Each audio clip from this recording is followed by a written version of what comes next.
Okay, guys, this is a video about how I mounted forks to my Case 444. Here's the overview kind of the tractor. I just kind of wanted to show you what I did. Now, this is the hydraulic cylinder that comes on the tractor. Mine actually isn't in good shape at all, by no means. I actually bought a different one for it.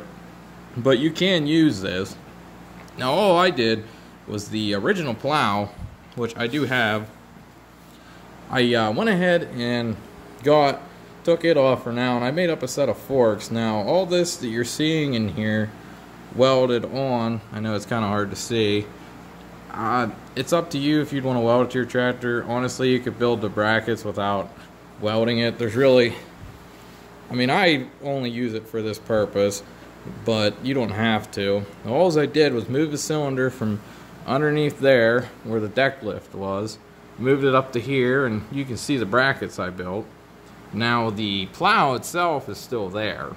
Now what's going on with it is if you see down in here that bolt going through there, mine was wore out and the shim in it was pretty bad, so I went ahead and just ran a bolt through it and a nut. It's a big piece of all thread.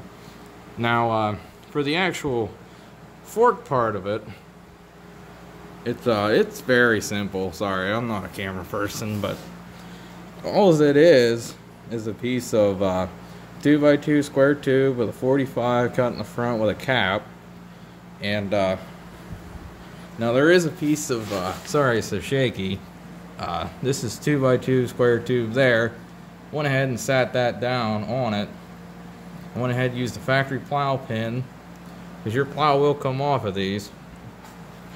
Now, I don't have springs on my plow because I use it to push dirt, but you can still take your springs and everything off. And I went ahead and just welded a flat plate to the front of it. It's got 2 Allen heads in it, bolts right on. It takes probably about 10, maybe 7-8 minutes to change it. You just pop them 2 bolts out, slide that pin out, and you're good to go. That I think that's 3/16 plate, I believe. Moving the hydraulic for this, that's kind of the interesting part. You don't have to buy fancy hydraulic lines. It's not a necessity to use this cylinder. Now, the ones that are on it are the ones that were underneath the tractor. All I did was compression fitting the same size line the whole way to the front, and I left a little bit on the front of that tube so that way I can compression fitting it in. And I've never had it blow apart or anything. Like I said, the cylinder itself is bad, but if you want to get the lift out of it, you're gonna have to kind of run it the way I did. There's a hose clamp on that bolt. Should have a nut. I lost it because I forgot to tighten it, but it's no big deal. Anybody that can do some basic welding and fabrication come up with this. It's pretty simple, and rough idea, it will lift close to 500 pounds. And like I said, a good cylinder might, because this one sprays and squirts, so I don't really know what its limit is. But you can see kind of how it's rigged up. It works good. I use it to move around pallets and stuff, and motors, transmissions. It works pretty good. And like I said, you could still take the forks off and put the plow back on if you want. It'll probably lift something, I'd say close to 3 feet off the ground, roughly. It's not like a regular forklift. You don't get the tilt, so when you pick it up, it tilts on you. You really don't get a lot of leeway, but little practice, it's not bad. Now, if you do this the way that I did it, there's probably better ways to do it, but you have to put a 90-degree fitting on there, so that way it clears it, because these hydraulics, if I can talk, they don't move that much. Underneath the tractor, there's so many arms and stuff that make them do all the motion. Now, you can do it like this. If you put it out here, it's way stronger. There is no doubt in my mind that this thing is stronger out here than it was underneath the tractor. Other than that, it's pretty basic. If you have any questions or anything, try and contact me. But everything's pretty basic design. I mean, if you guys want to watch the video and copy it, you're not going to hurt my feelings any. Probably could make it better, in all honesty, because you could make all this bolt on. There's no point for me, because all I use it for is what's on it. That's the reason I bought the tractor. Although, I will recommend the grills. Yeah, it's a terrible color. I hate it, but the grill itself will break if you misuse them, because I've been misusing mine, and you just smash the front end of these things up. That expanded metal, I mean, it'd look a lot better if it wasn't the color it was, but I didn't want it to rust. Oh, honesty, the expanded metal takes a lot more of a beating, because it'll bend and come back, so it seems to work out pretty good for me. And the chains here, yeah, in all honesty, this was kind of just sort of a throw-on thing. I put that chain on there, picking anything up that's real heavy, and the cylinder doesn't leak off, but I just put the chain on there if I'm going a long ways with it, just in case, because I don't want to keep picking it up and down. Like I said, pretty basic. Now what I did get for it, it's actually fairly cheap. I got one of these, sorry, there's crap everywhere. One of these cylinders here, I picked it because you got the room to put it in there. I'm going to do a video with this one, mainly because mine's leaking and I don't want to buy another factory one. I want one with a little more motion, and you have to get some hydraulic lines made, but for this one, the other one you can make them yourself. It's no big deal. This one here, I think it's going to be better. It's only like $63. And if you look, it's got a grease fitting and a hole that's actually a decent size. It's got a 2-inch, I believe, rod in it. I'm not sure what you would call it. It's in there. All the fittings are in a really good spot to build it. The one on the tractor has, like, I probably said it wrong the first time. I think it's like 2.5 inches of travel. That has a true 6 inches, which is plenty for this particular tractor. Now, the reason why the hood has these holes in it is because you have to kind of get creative, because if you build this bracket, what's going to happen, sorry, phone's not working the best, you're going to have to build it, and it's going to be up into here. You're not going to be able to flip your hood open. So my plan is I'm going to build some brackets to hold it in place. Now what I'm going to do is go right down through here and cut that. Cut that line off. And believe it or not, I drilled those holes for a door hinge. I'm just going to put a regular door hinge on it, let the top of it swing out. I really don't see it having much of a problem other than getting to the hydraulic cooler on them. I don't really see it having much of an issue. In all honesty, if you guys were interested in getting one of these tractors, I highly recommend it. They have a ton of power. I mean, you're not going to move heaven and earth with them, but with enough abuse on it, you can get something done. They're built like a tank. The only thing I did to mine is a lot of guys build these. I built a weight box for on the back of it. I got a lot of rotors, so I just chucked them in there. The weight box is not welded to it. It's welded brackets to this box, welded on the back bumper support, and right back down there where the factory hitch is. I welded some D-rings on it. This is just an old receiver. I just cut off the front of it, welded it on there. Seems to work pretty good. D-rings are a bit overkill, but hey, they work pretty nice. Tire chains on it too, they're homemade. It's not hard to do. All you need to do for these bigger ones, get 2 sets of the smaller tractors, cut them, splice them together with a couple of bolts. You can weld them. I use bolts.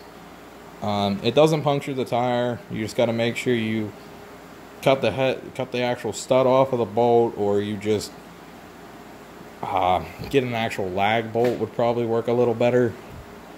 But anyway, this is an overview. I'm going to show you before you get off here kind of how it works. It's a little bit difficult. I don't know if it's going to start right up for me or not. We'll find out.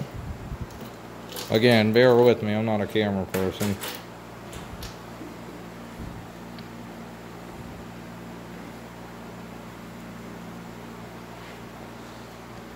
Let's see if it'll go.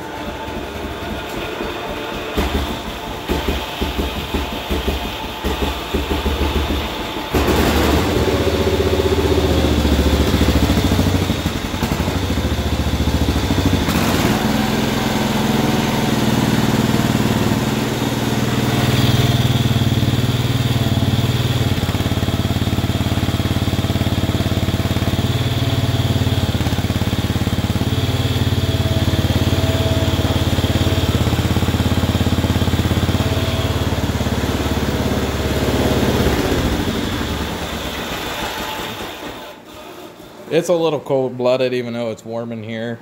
The only other recommendation I could make on these forks and how to do it is definitely build them on a flat piece of concrete, something semi-level. What I did is I built mine and welded everything together with the tubes flat on the concrete. That works good for me. It picks everything up. It goes nice and flat. You can go underneath stuff. You can pick it up like I pick up a truck rear end. Anything. Honestly, if you hit it and it doesn't fit under there, it will bounce over it and land on it. So you really don't have much of a problem with it. It's a little bit funky. The hydraulic, you can see how bad it's leaking, but the bolt that goes through it is not the right bolt for it. Honestly, if you're planning on doing this, you're going to take the pins out of the bottom of it. They're going to be wore to hell. I promise you they will be. You're just going to have to either get a nice pin made for it or find a better sized bolt. Grade 8.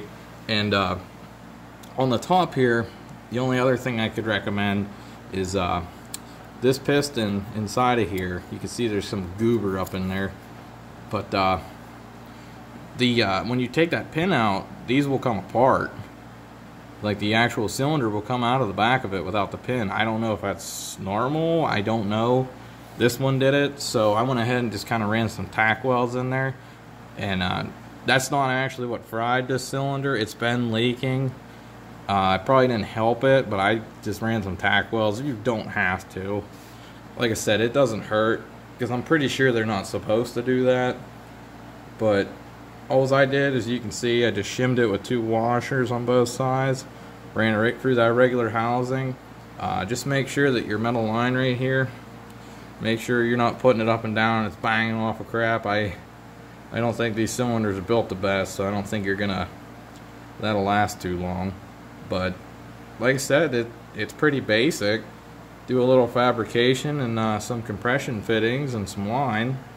You're good to go. You can see kind of on this one what I was talking about when I left that chunk on there and a chunk on there, so that way you can compression fitting it to it.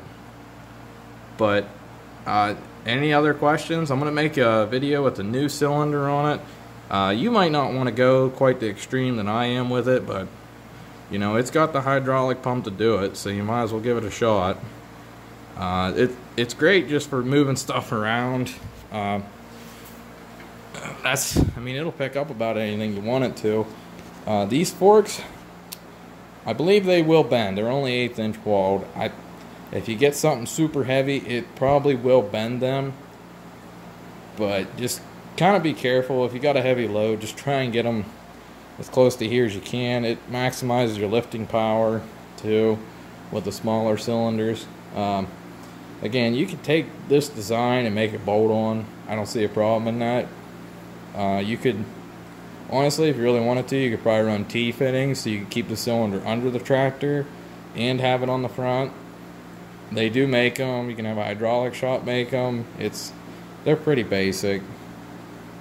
I think I about covered everything for you. I hope you guys get some enjoyment out of this, and I hope you guys can figure something out if you're looking into it.